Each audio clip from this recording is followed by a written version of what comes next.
ముంబై నటి జత్వానీ కేసు చివరకు పోలీసుల అధికారుల మెడకు చుట్టుకుంది.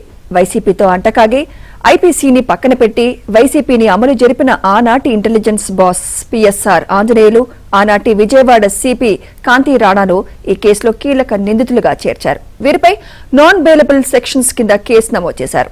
ఆనాడు జత్వానీని అరెస్ట్ చేసేందుకు వెళ్లిన విశాల్ గున్నిని ఈ కేసులో 6వ నిందితుడిగా చేర్చారు. ఈ కేసులో మొదటి నిందితుడు కుక్కల విద్యాసాగర్ ను కోర్టులో హాజరుపరిచిన పోలీసులు దాఖలు చేసిన రిమాండ్ రిపోర్టులో పలు ఆసక్తికరమైన విషయాలు వెలుగులోకి వచ్చాయి.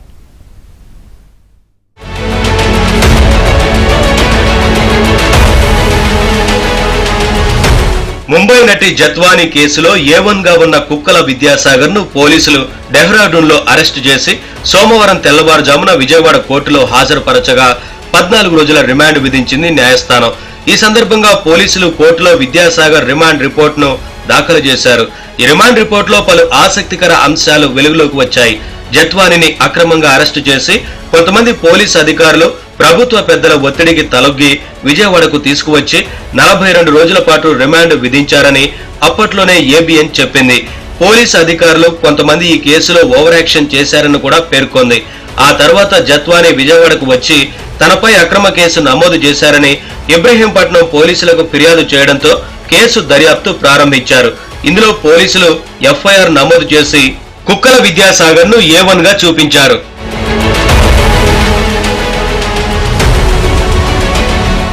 ఈ కేసులో కుక్కల విద్యాసాగర్ తన వద్ద జత్వానీ 5 లక్షలు తీసుకుందని, ఒక ఫోర్జరీ డాక్యుమెంట్ ను సృష్టించడమే కాకుండా మోసం చేశారని విద్యాసాగర్ ఇచ్చిన ఫిర్యాదుతో ఎఫ్ఐఆర్ నమోదు చేశారు.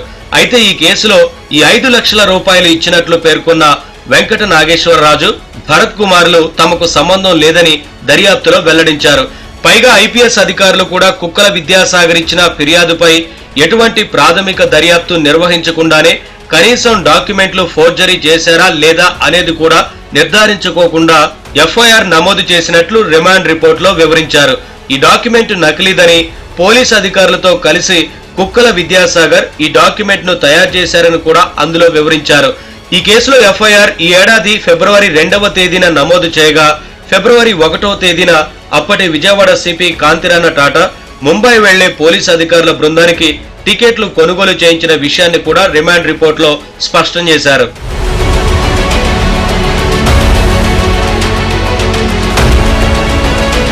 ఇక ఈ ఫోర్జరీ డాక్యుమెంట్ ను 2018లో కొనుగోలు చేసినట్లు పేర్కొనగా, అందులో 2020లో జత్వానీ ముంబైలో కొనుగోలు చేసిన ఫ్లాట్ చిరునామా ఉండటంపై కూడా ఆశ్చర్యం వ్యక్తమైంది. రిమాండ్ రిపోర్టులో ఆధారాలతో సహా అనేక మంది వెల్లడించారు.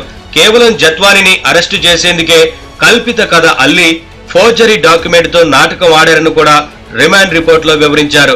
ఈ కేసులో 10 ఏళ్లు పైబడి లేదా యావజ్జీవ శిక్ష పడే అవకాశం ఉన్న సెక్షన్లు ఉండటంతో బెయిల్ ఇవ్వొద్దని ప్రాసిక్యూషన్ కోర్టును కోరింది. దీంతో విద్యాసాగర్ కు న్యాయస్థానం 14 రోజుల పాటు రిమాండ్ విధించింది.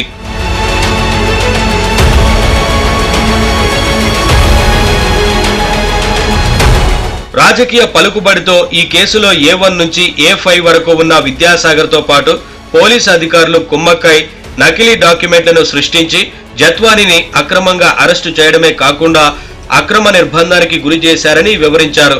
అందువల్ల వీరిపై ఐపీసీలోని 193, 195, 211, 218, 220, 354D, 467, 420, 469, 470, 166, 166A, 167, 342, 120B, red with 34 IPC సెక్షన్ల కింద కేసులు నమోదు చేశారు.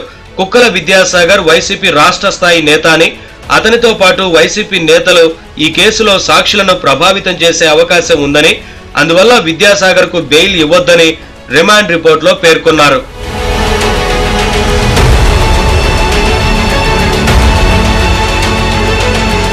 విద్యాసాగర్ ను డెహ్రాడూన్ లో అరెస్టు చేశామని, ఒకవేళ అతనికి బెయిల్ ఇస్తే మరింత దూరం పారిపోయే ప్రమాదం ఉందని కూడా పోలీసులు వివరించారు. ఈ కేసులో ఇంకా దర్యాప్తు జరుగుతుందని, మరింత సాక్ష్యాధారాలను సేకరించాల్సి ఉందని, సాక్షులు కూడా ముంబైలో ఉండటంతో వారిని విచారించాల్సిన అవసరం ఉందని రిమాండ్ రిపోర్టులో పోలీసులు పేర్కొన్నారు. పోలీసు అధికారుల ప్రమేయంతో విద్యాసాగర్ నకిలీ డాక్యుమెంట్లను సృష్టించి జత్వానీని అక్రమంగా అరెస్టు చేసేందుకు ఎఫ్ఐఆర్ ను నమోదు చేయించారని వివరించారు. జత్వానిని అరెస్టు చేసిన సమయంలో స్వాధీనం చేసుకున్న వస్తువుల్లో అనేక కీలకమైన ఆధారాలను పోలీసులు ఆనాడు సేకరించారని గుర్తు చేశారు. కనీసం డాక్యుమెంట్ పై జత్వాని సంతకం కూడా లేదని వివరించారు. జత్వానితో పాటు ఆమె తల్లిదండ్రులను అరెస్టు చేసి 42 రోజుల పాటు రిమాండ్ లో ఉండే విధంగా నకిలీ డాక్యుమెంట్లను సృష్టించారని రిమాండ్ రిపోర్టులో పేర్కొన్నారు.